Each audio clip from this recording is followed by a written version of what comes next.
Mchezo wa ngumi sio mchezo mrahisi. Ni mchezo ambao ukiuchagua uwe kweli umejiamini. Nilikuwa naangalia hapa kati ya pambano la ndugu yangu kutoka Nigeria na Mtanzania urefu wake imekuwa ni advantage. Lakini mfupi naye alikuwa anapambana. Kwa sio jambo rahisi.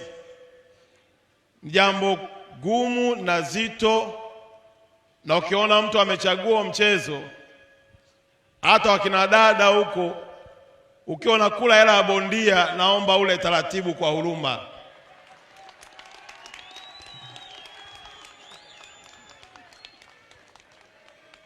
Hela ya bondia unavoila jamani, ule taratibu, kwa sababu huyu mwanaume kweli ameitolea jasho.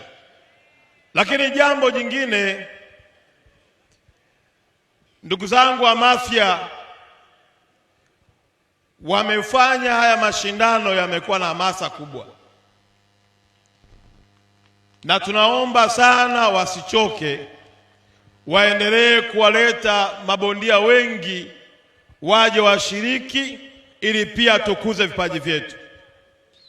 Maelekezo ya pili nimetoa kwa rais na timu yake chini ya kamishina ya ngumi, waende nchi nzima kutafuta vipaji kwa vijana mabondia ambao wanafanya mazoezi nyumbani, nao watambulike, tuwaingize kwenye ulingo mkubwa kama huu. Wameniambia wana changamoto ya bajeti kidogo ya kusaka hivyo vipaji.